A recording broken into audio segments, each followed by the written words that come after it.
welcome to Jake and Trevor Review Everything Live. I'm Jake. And I'm Trev. You're joining us here. It's like week 26 or something. I don't know. Yes, because last week the show could rent a car. Anyway, it's week 26. You're joining us here. It's another big night. It's a Werewolf Wednesday. Werewolf Wednesday.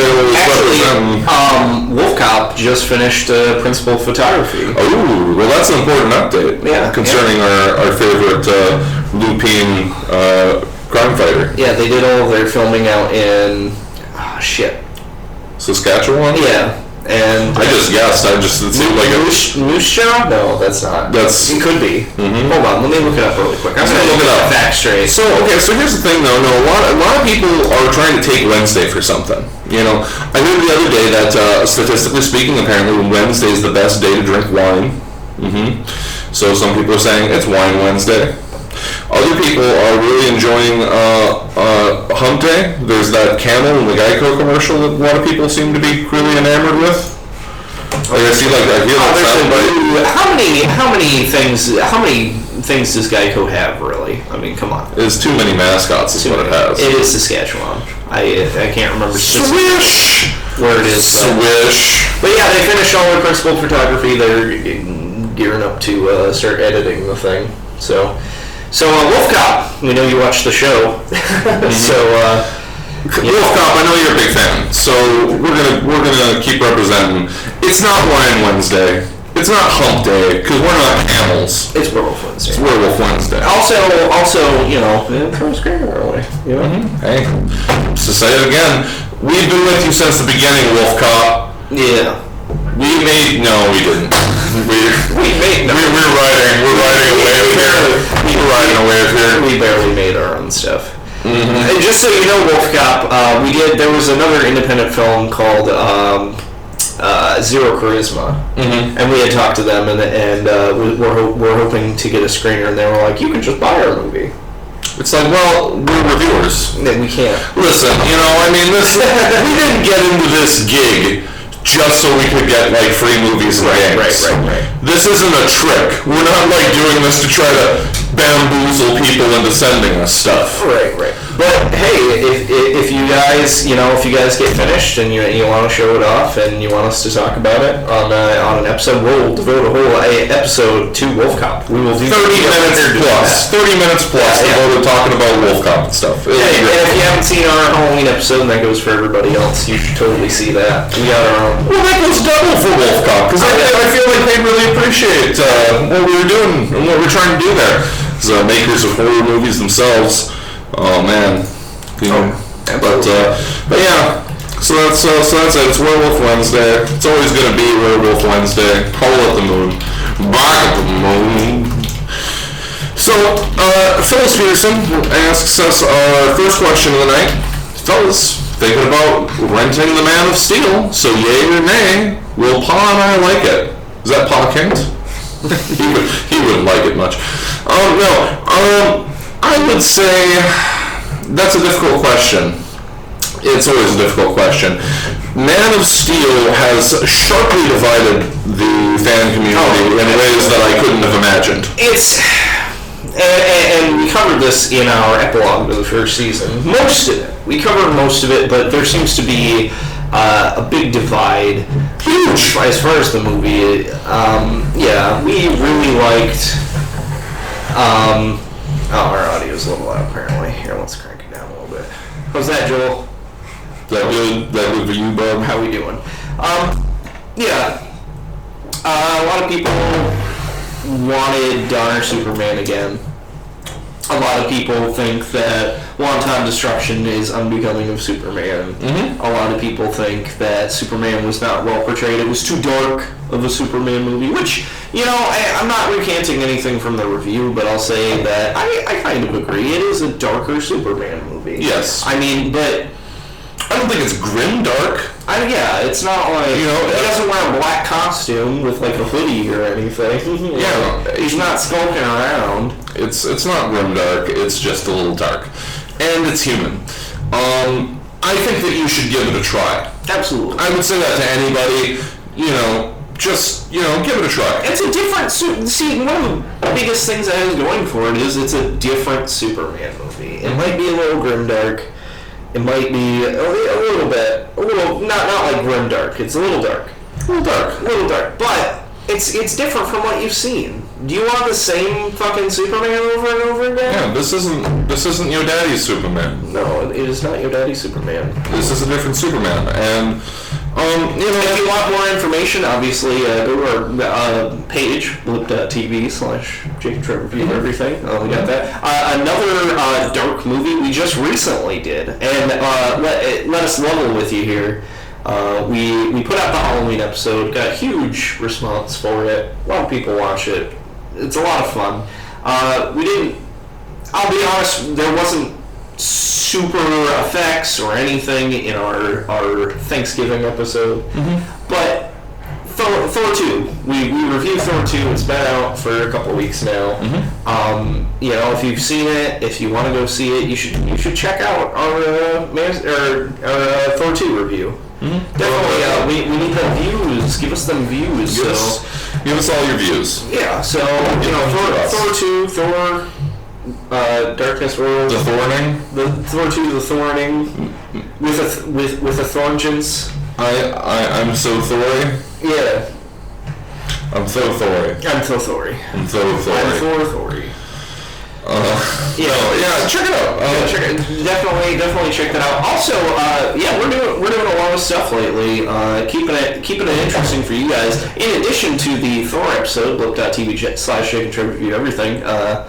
We also have a kind of a postscript to that. We really did have a lot of shit to talk about when it came to Thor. Yes. And not all of it really fit into the episode. We tried to keep it around 30 minutes all together, and we had to cut a lot of it out, and we thought, we're making a lot of good points, and we want if you're interested in delving deeper into Thor 2, we also put up an extras episode. Hopefully we'll continue this in the future for anything that we think that we haven't had a whole lot of time in the episode to do.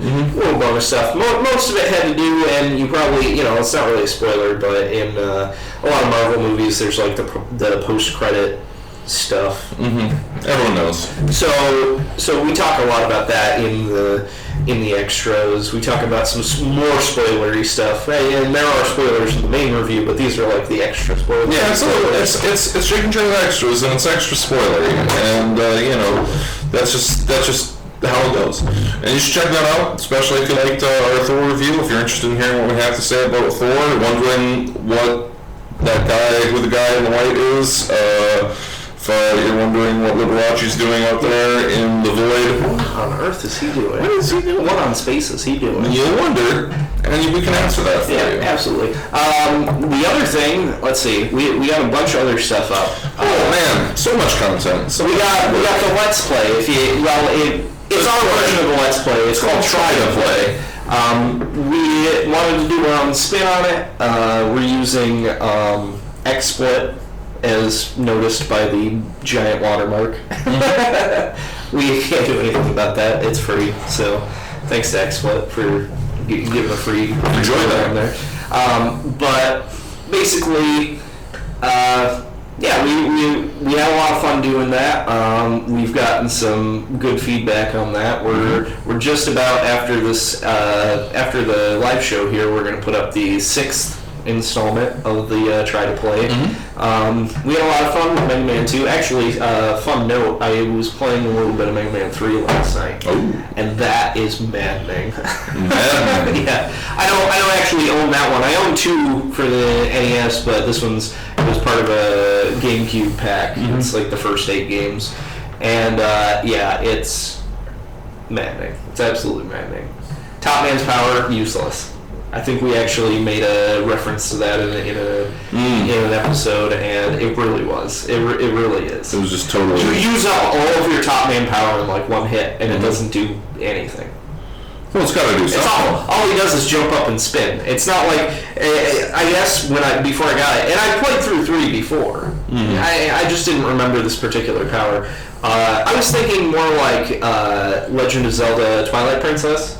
at one point you get an item in a dungeon that's basically like a Beyblade that you ride around on, and it's got like grooves in the side, so you're like riding on these. Right. And I was thinking something similar to that. I mean, like, you know, you use top man's power, there'd be a top, and you could like spin around on it or whatever. On some kind of track that's in the background or whatever. Yeah, no, it's just you just spin. You do a little pirouette.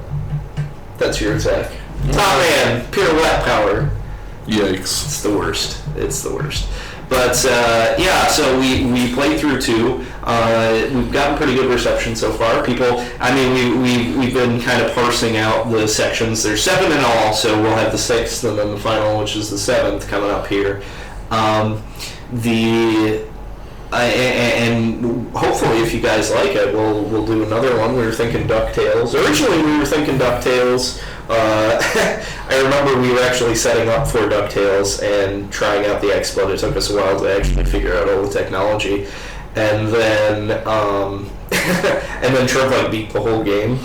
While I was trying to figure out how to do all this like split screen technology stuff. Oh look, I'm good at it. Okay. I have a feeling we'll probably do the same kind of passing off the controller kind of deal, but you know, I feel like it's going to be heavily on Trev to beat the snot out of DuckTales. Well, that's okay, Jake. When we decided to do that Metal Gear Let's Play, you were just gonna play the whole game. I'm gonna have to bone up on that too. I have not, and I'll be honest, I have not actually gone through the entirety of Metal Gear, but it is very frustrating. You kind of have to know. It's one of those games, one of those older games where they don't really guide you to where you have to go. Well, you know who will? Who? The Nintendo Hotline. Oh yeah. You call it the Nintendo Hotline? I wonder if that's still like a thing. I don't know. Is there still a Nintendo Hotline? Oh man, we dropped down to 1 viewer. What happened? What happened? I don't know. I can't yell. He's got a scratchy throat. It's alright. I'll yell for him. What happened? What happened? No. So yeah, but going back a little bit here in the conversation, recommend Man of Steel to everyone. Yeah. You know, approach it understanding that this isn't Richard Donner's Superman, and at the very least, or at the very worst, you just don't like the new direction. But you won't be surprised because it wasn't Richard Donner's Superman. See, the one thing that pissed me off, and Trevor and I were talking about this the other day. We've discussed the possibility of doing an additional episode about Man of Steel Part 2. Well, because here's the thing, that was the epilogue to season 1 where Jake and I were both dead and also both alive. Yeah, we have like a split screen thing. We do our own reviews and kind of mash that together. Right, so that's the thing. The way we normally do our reviews is we have a clear idea of the things that we want to talk about, and then we just talk. Yeah. But because we weren't allowed to actually talk to each other about how we felt about the movie during the review, that you guys missed out on a lot of like back and forth kind of discussion and extrapolation. Yeah. So we have here's a little peek into our process. I feel like we do.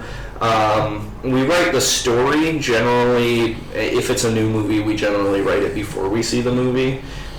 Sometimes we write it afterwards. If it's an older movie or something, we usually have an idea what we're getting into. But as far as the review portion, and this is kind of important, is that we kind of write down all the things that we have to say about it, and we have a lot to say for the most part. We end up filling up a couple pages of just notes, like, here's the thing that Trev didn't like, or here's the thing that I didn't like, or liked, or didn't make sense, or whatever. So we have this whole list. What's the deal with this? Yeah, and we kind of have discussion topics, and there are a lot of times we go off on tangents. Sometimes, for the most part, we cut the tangents out. I think when we're editing, it's usually like, not important. We've gotten to the point now where we were in the middle of a tangent, like what we're already having. It's like, this is getting cut, but I'm going to finish talking about what I'm talking about, so at least you can hear me, other person. Yeah, exactly. But yeah, we even without that, I mean, we still talk for a good hour.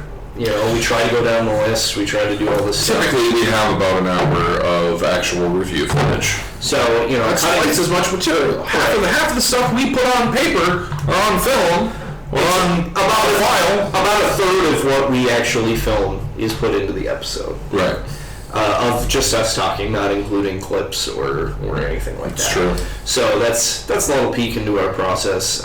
It is difficult sometimes, and with Thor, obviously, we had a whole another 15 minutes that we thought, like, hey, this is still really good. It's not going to fit into the episode, but and that does happen a lot. So yeah. We try to keep it watchable, and that's another thing a lot of people do say, like, oh, 30 minutes is long. It's like, it's an episode. We do a show. It's not, we don't do a, what is it called, Vsauce?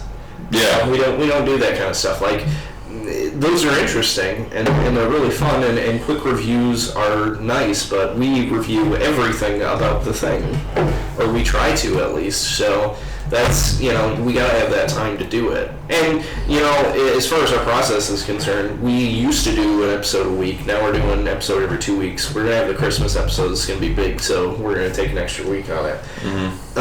And then next year we will probably go back to the 2-week format, Yeah. Although as we've also discussed before, we're going to be coming up on the 1-year anniversary here in January. That's going to be pretty big. You guys got a couple of really big episodes coming at you. Oh, yeah. In the next 2 months. Absolutely. I'm envious of you. I know. I wish I had a great show like our show to watch. I know, right? But, it's right. We try to get what we can to you. And we have discussed, and we would love to have your feedback, but we've discussed maybe doing like short reviews, like maybe like 5-minute deals where it's like, here's the thing, let's talk about it, just briefly. There are a lot of movies that we would like to talk about, but there really isn't that much to say about it. We liked it, we didn't like it. Here's why. We select our movies that get the full review treatment pretty selectively. There are so many movies that I love where there's just no sense in trying to make a review about it. Yeah. There, and I don't think there's any sacred cows or anything like that. But there are a few things that people have done to death, and it's like with so many things like the. I know for a while, and not for us specifically, but there was. Demand for a long time, like on any internet reviewer, like, do episodes 1 through 3 of Star Wars, like, they're so terrible, do that. Mm-hmm. And it's like so many, like, Plunkett obviously did the best. Go to Red Letter Media. Red Letter Media, the Plunkett reviews of Star Wars. They also do Star Trek movies, which is really good. But yeah, they tear the entire thing down, like. For us to kind of do that, I'm not saying we couldn't, but it's kind of like, well, why? They did it the best, and maybe someday somebody else, maybe even us, will have something new to say about it or a new take on it, and that'd be interesting. But as far as what we do, it's just one of those things where it's already been done, basically. So yeah, absolutely. And that's the thing. Jake and I aren't real big on doing what's necessarily going to be the most popular. Yeah. Now, I mean, on the opposite end, if we feel that we want to talk about something, even if somebody else has talked about it, for the most part, like for the Plunkett reviews, they tear the whole thing apart. But I feel like there are other reviewers that notice things that we wouldn't bring up, or they miss things that we would, or that kind of thing. For instance, for Robot Jocks, we noticed that there were actually a couple of reviews, actually because of Pacific Rim. Everyone got reminded of Robot Jocks because of Pacific Rim. Which is funny, because I actually brought up Robot Jocks to do on the show to Trevor, because I had remembered it from my childhood. Like, it was the oddest thing. It wasn't even like, oh, Pacific Rim's coming out, we should do Robot Jocks. It was like, hey, I remember this movie about robots from my childhood, and we decided to do it, and then found out about all the stuff. So, great minds think alike. I don't know, but yeah, there were other reviews, but I don't think they covered. I think that's one of our better ones for being able to really like dig into the core. We really hit the nail on the head as far as what that movie was about and why it kind of failed and what worked. So it was a fun review. Yeah. So last week, some of you may remember, I was challenged with Loss of Christmas by my mother to watch Grown Ups 2. And to have an informed opinion. So I did it. It was a thing I did. See, I would have, Trevor keeps insisting like, I dodged a bullet for you. It's like, I would have watched it too. Actually, up until recently I was working at a movie theater, so I saw like the beginning and the end of that movie quite a few times. Mm-hmm. So yeah, I feel like I kind of had an idea of what the movie was about. I'm sure I looked in on it in the middle of the movie too, but right.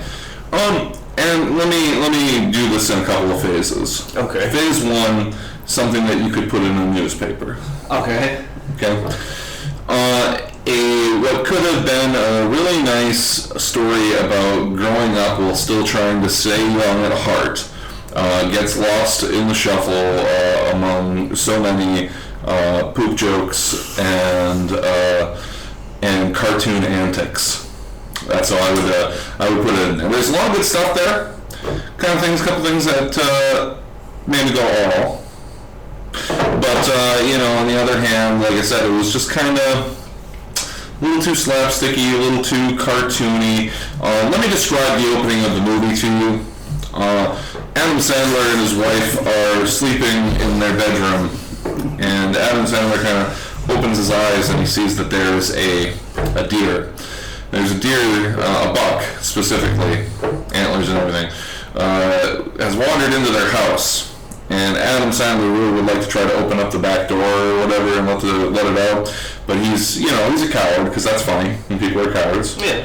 And so he's like tapping on his wife's shoulder, like, honey, get up and open up the slide door. Open up the slide door. And she's like, let me sleep. And then he keeps insisting, and she turns around and looks, and she sees the deer, and she freaks out. And then it startles the deer, right? I mean, then the deer is obviously really startled because there's suddenly a loud noise, right? And then the deer rears up on its hind legs and starts peeing all over Adam Sandler, and he's like, no, pee, And then the deer is freaked out again and it starts running down the hallway, and it busts open the door of the bathroom where Adam Sandler's oldest son is having a shower. And it's freaked out, and he's freaked out, so he starts screaming, and then it freaks the deer out even more, and then gets him on his hind leg and starts peeing all over him too. And at least he was in the shower. I mean, thank God for that. And then they kind of chase the deer through the house a little bit. It ends up downstairs. Everyone's scared. Adam Sandler somehow figures out the deer's interested in this little dolly that his daughter has, and gets it from her.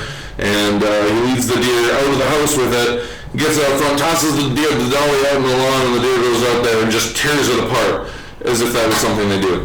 And then when looking for an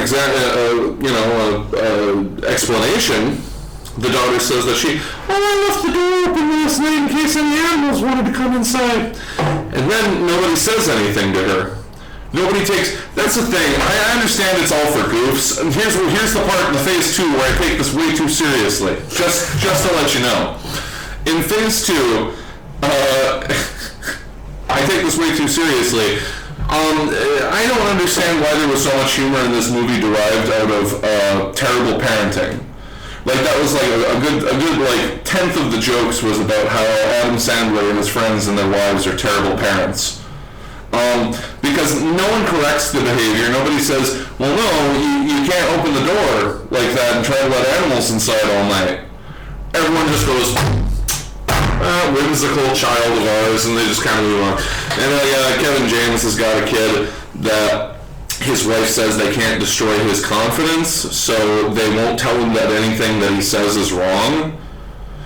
So they're grilling him with spelling and math questions, and he's answering them all way, way wrong. And then I'll have to just sit there and go, He's so smart. Oh my god, that's terrible. And that's awful. But wait, hold on. That's the first half of that joke. The second half, the punchline of that joke, is later on. They're at this enormous party that sprang up out of nowhere. Like they all just over the course of a few hours managed to put together an incredible 80s costume party, and everyone looks like they've put like weeks in on these costumes because it's a Hollywood production, of course. Later, Kevin James' son is messing around by a keyboard or a piano somewhere, and he starts playing like Moonlight Sonata, and he starts like playing these like really advanced level piano pieces, just like totally naturally, like he's not even like looking at the keys and whatever. And it's like, oh, see, he is a genius. You guys get it? He's like a child prodigy. You guys.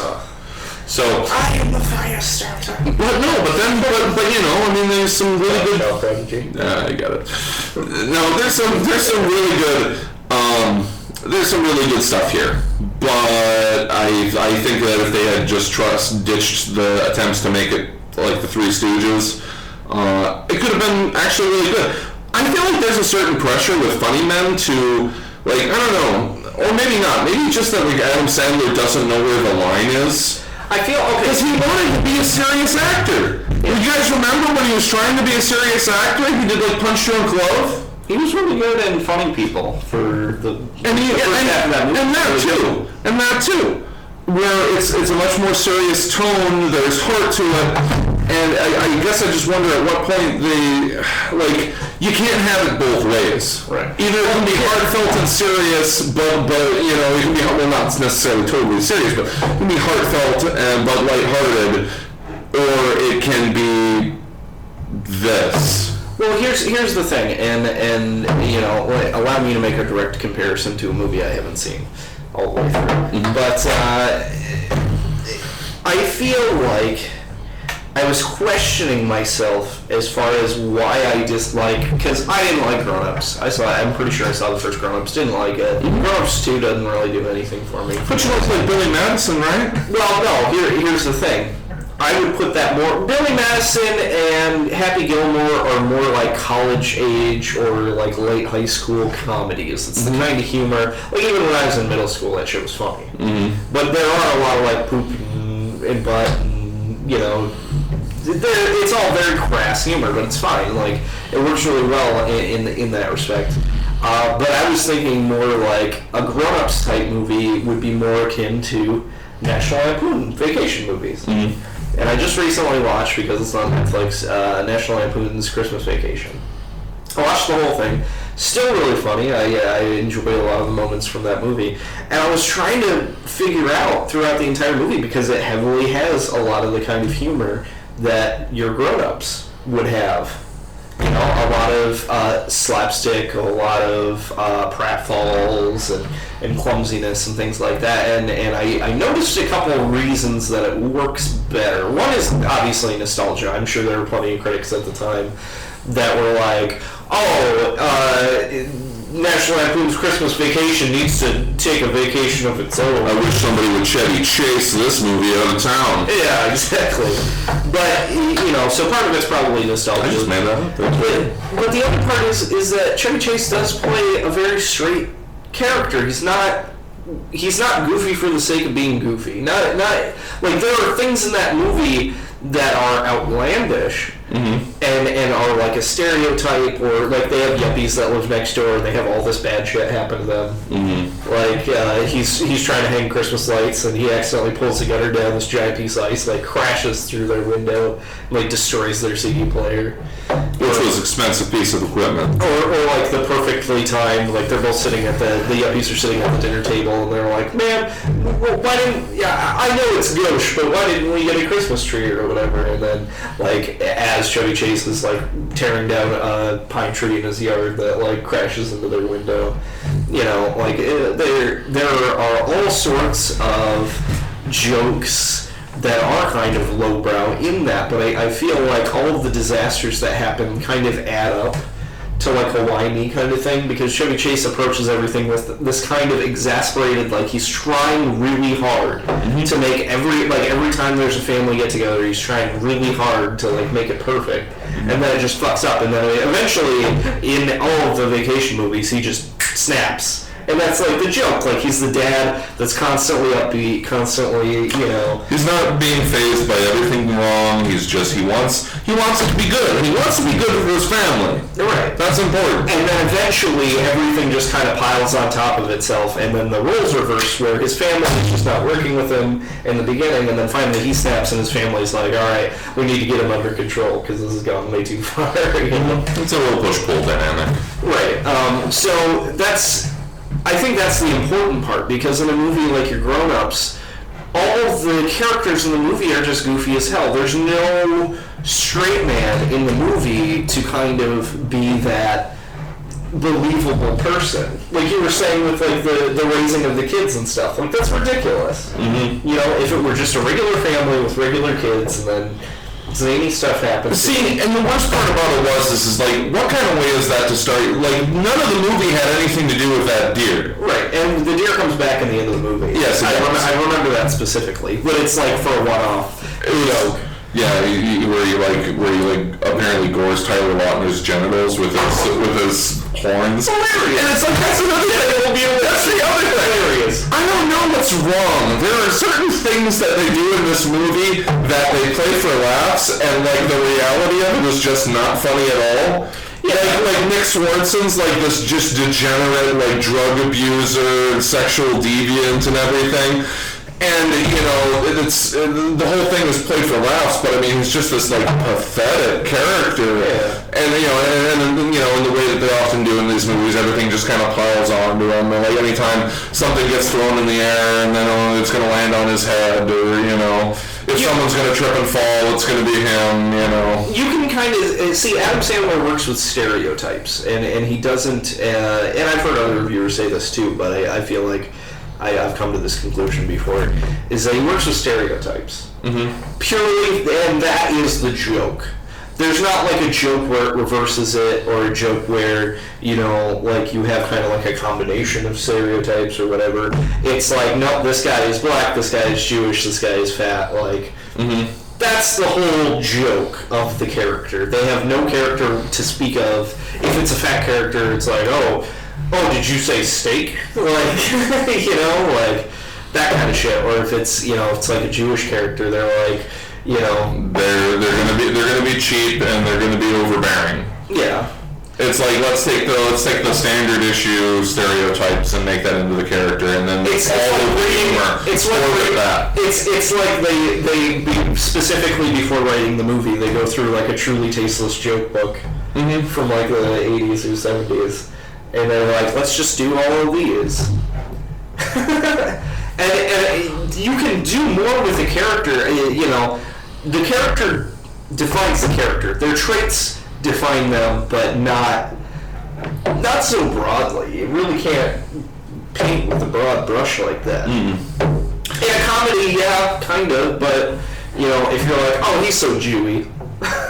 Right. Like, it doesn't really work, because it's... Yeah, show us something different. I'm not a huge fan of Adam Sandler. He really he tries and he tries and he tries, and his sense of humor is just not. I mean, we've had so many advances since Happy Gilmore or Billy Madison, where you can be funny by being more real, more down to earth. Like obviously, like Superbad or any of the Judd Apatow movies. Really, another scene that really bothered me for its total lack of subtlety in this way was all these women, all the wives and everything.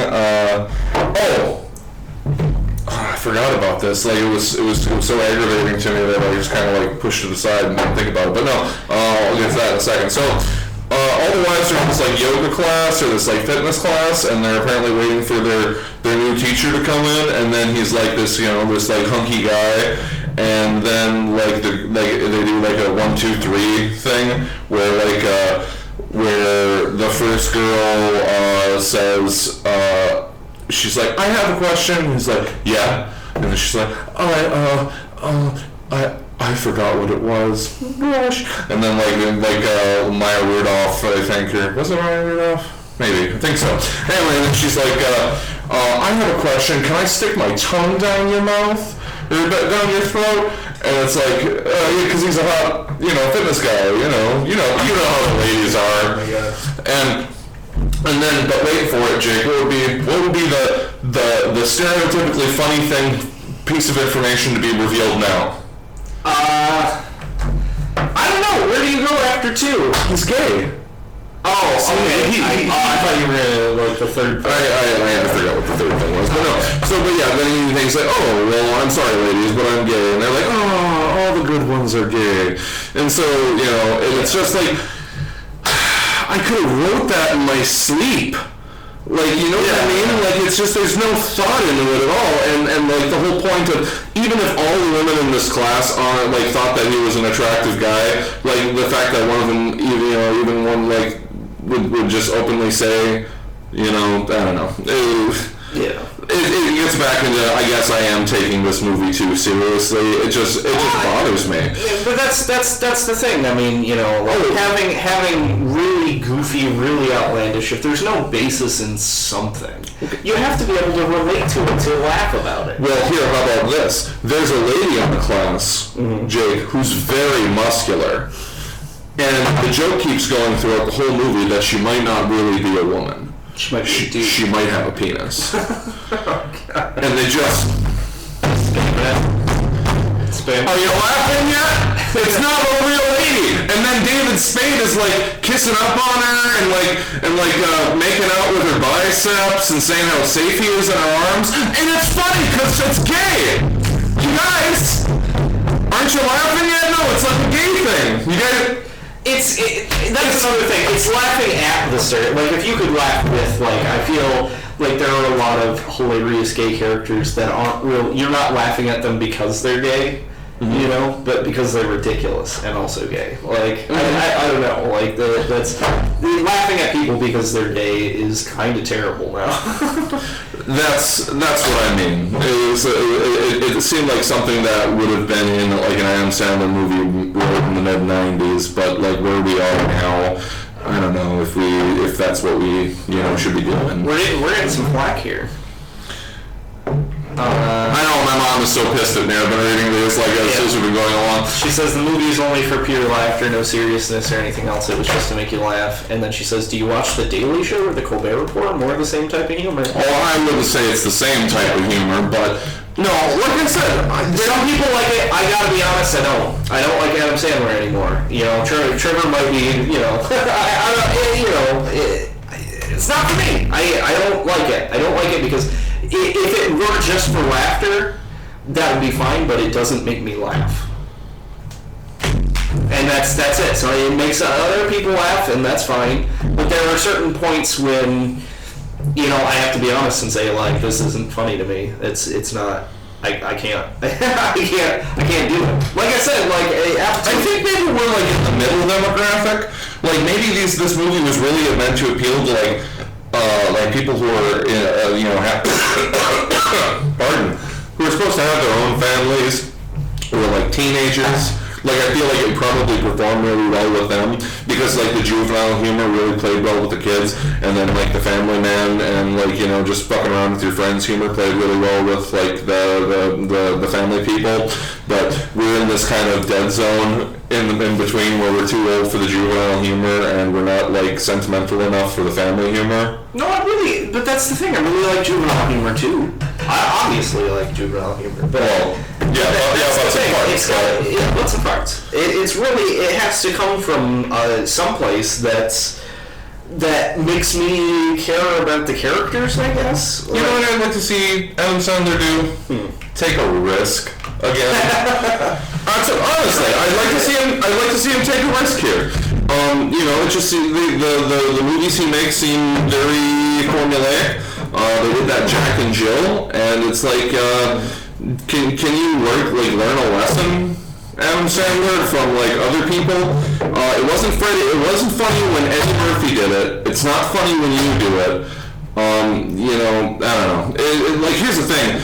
Men dressed in women's clothing, as British television tell us, is very funny, but only in a TV format. It has to be short form. You can't have a whole movie where a guy's dressed up as a girl and that's supposed to be hilarious. Well, the other thing is that, I mean, you're talking about troop comedy. Yes. And for the most part, there are a lot of troops that really, see, I told you about this.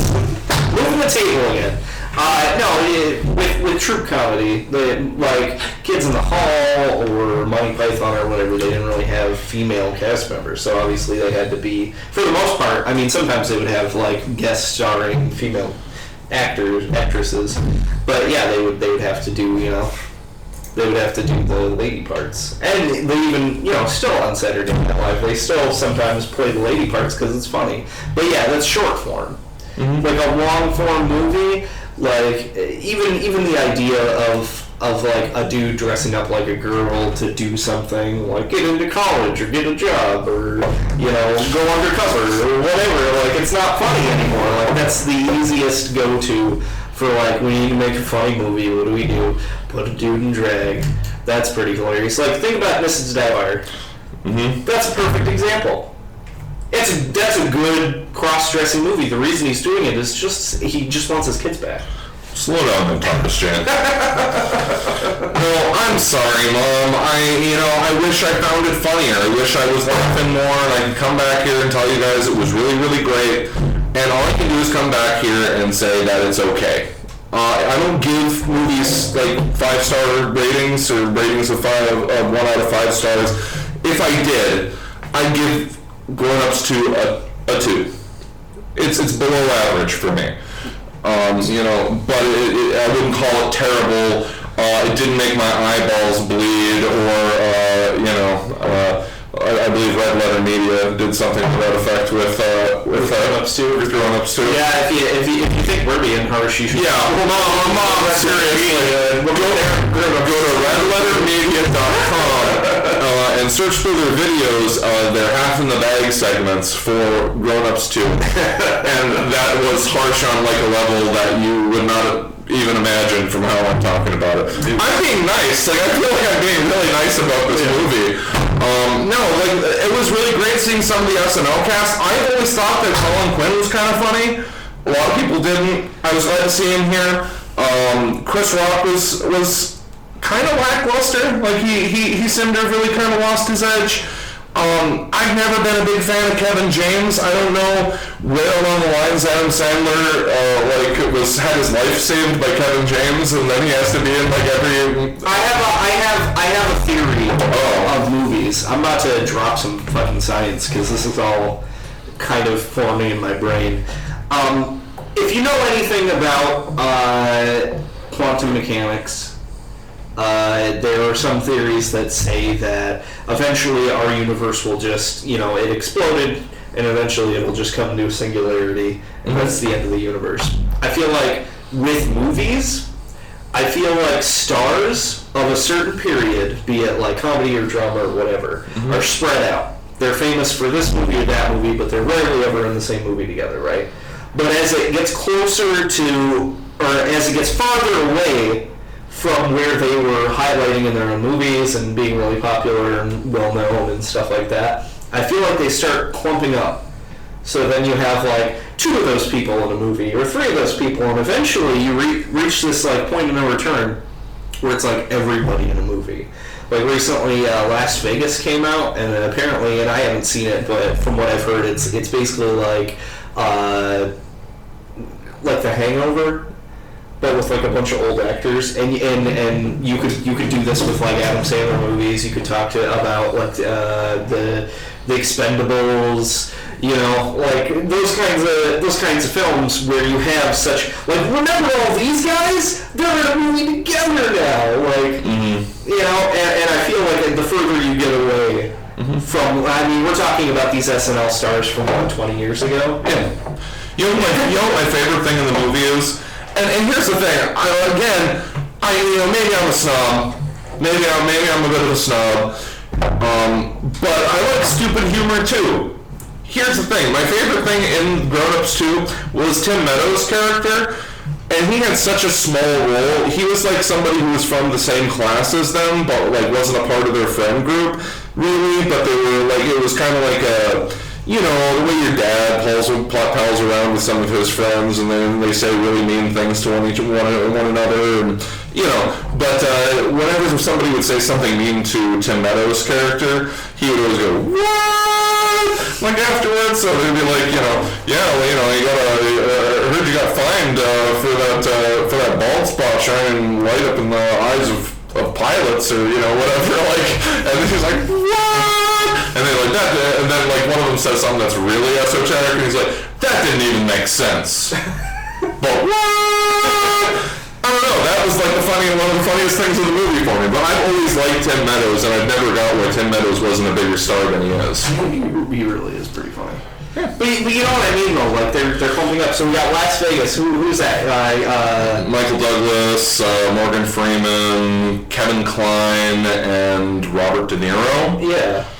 It reminds me of like what was that? Old Hogs or Wild Hogs? Wild Hogs. Old Hogs. You had Wild Hogs. Old Hogs Die Hard. Something like that. That had John Travolta, Tim Allen. I seem to recall somebody like got pooped on by a penguin or something in one of there was some like, you know, trailer like joke that they showed where it was like, no, that's gross, you know. No, but yeah, I feel like there's a law of diminishing returns where you really think that it's going to be good. You know, like you are correct, Nikki. His whole family, Tim Meadows' whole family does that. His son and his wife killed. Sorry. No, that sounds kind of funny. It's tough. It's tough at some point because I feel like when you get too many people in one space, then it kind of crowds it. There was a movie last year called Neighborhood Watch. I think they renamed it The Watch because of the stuff that happened, but it was basically a bunch of really, like, there was a couple of really up and coming stars in it. There's the guy from the IT Crowd. I can't remember his name. It's really hard to pronounce because it's got like 4 vowels in it. Wasn't he the hospital administrator in Garth Marenghi's Dark Place? He was. He's hilarious in his element. Very funny. But then in that movie, they barely gave him anything to do. And then your main character was Ben Stiller, who's supposed to play the straight man, which is like, no, because Ben Stiller is beyond that at this point. Like, his first big movie was Reality Bites, and he played like the straight man in that movie, where he was like, it's a bunch of disaffected Generation Xers, and he's like I'm making my way up in the world, and totally straight-laced and blue-collar, or white-collar. 80s. Yeah, 80s guy, and 90s guy, but, you know. Well, just remember, I mean, at the tail end of the 80s / the beginnings of the 90s, all those 80s guys were still hanging around, so. Right. But, yeah, so he played, like, the straight man in that, and then eventually, as he went along, like, he got goofier, like, he did, like, the same character in Heavyweights and Dodgeball, or, like, you know, and he was also doing a lot of stuff on MTV, and Ben Stiller got funny, and then, but he's so far into his career now that it's really hard. Like, you could get away with like a Luke Wilson being like the straight man, because Luke Wilson is very straight man material. You know, obviously, like in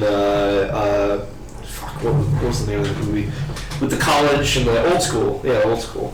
Like he plays a very good straight man in that. But like Ben Stiller's supposed to be like the buttoned up, you know, tight laced guy in this movie about aliens and shit.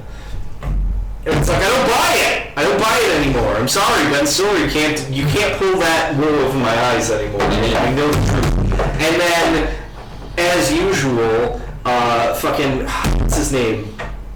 The other guy in the movie, from Swingers and...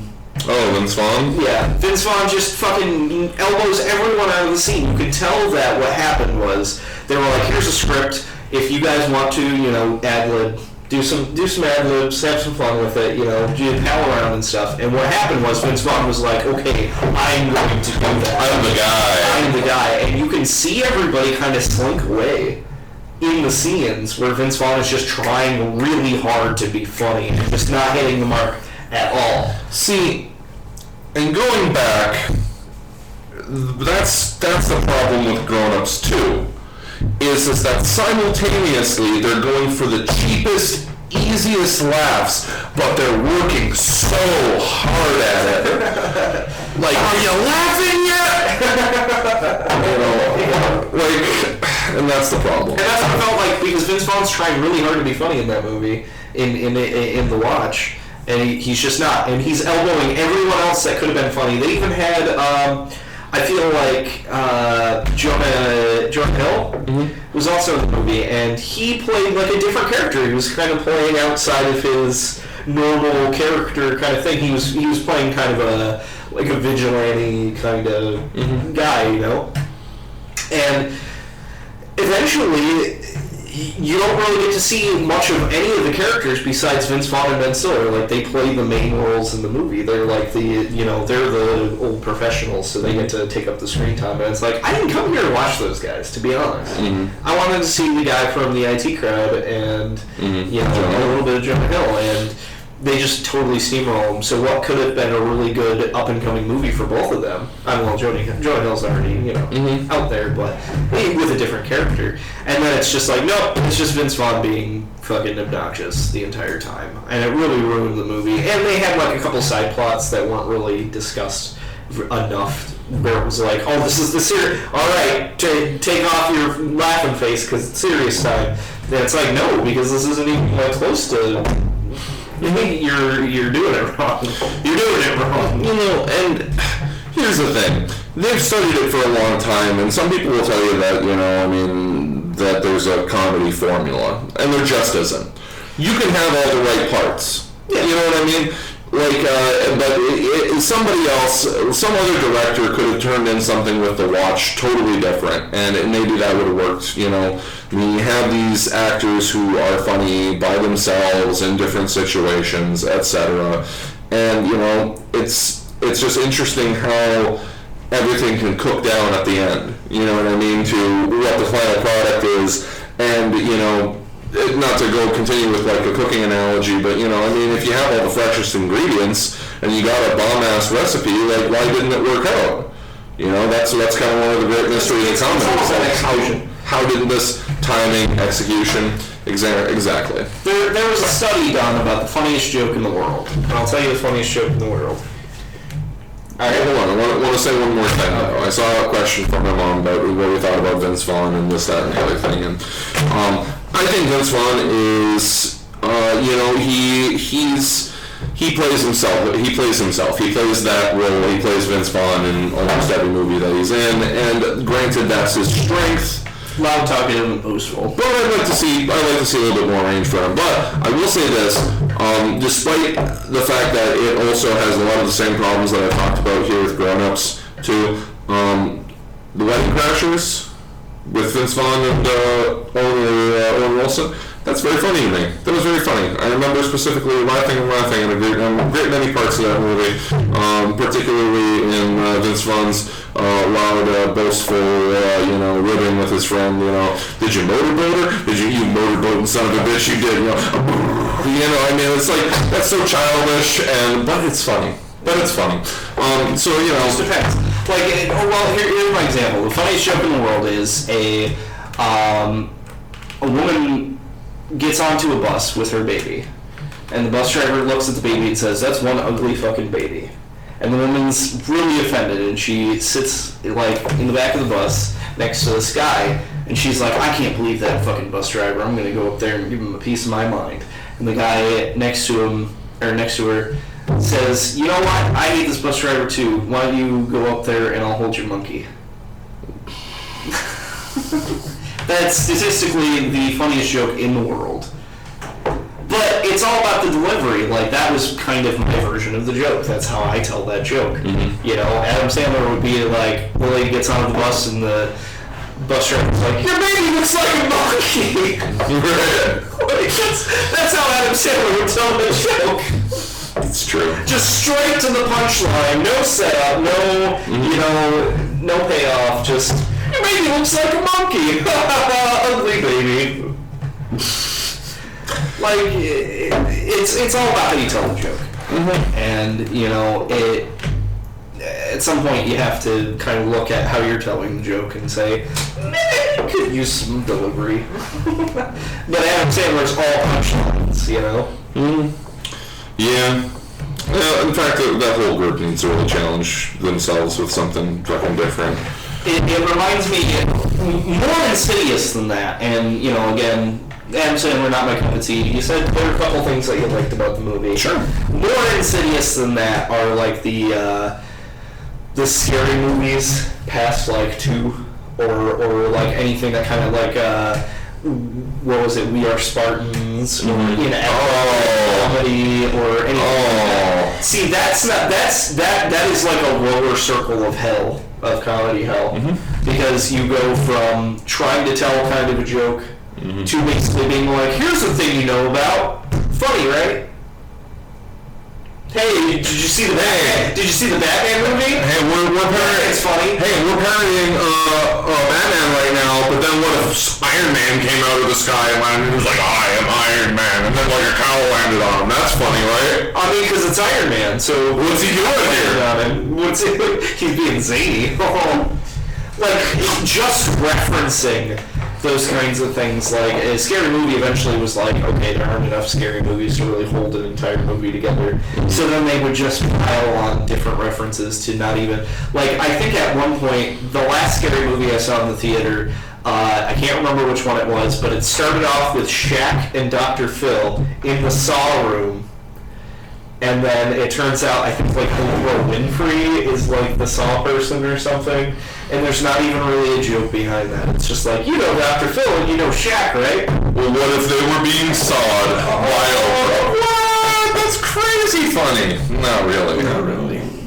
Like, they just keep... I think We Are Spartans was probably... I don't even think it was that one. There was another... Epic movie. Was it Epic movie? Yeah, I remember Epic movie was pretty bad. Yeah, it was like they took like Chronicles of Narnia stuff and Pirates of the Caribbean stuff. What Chronicles of Narnia stuff?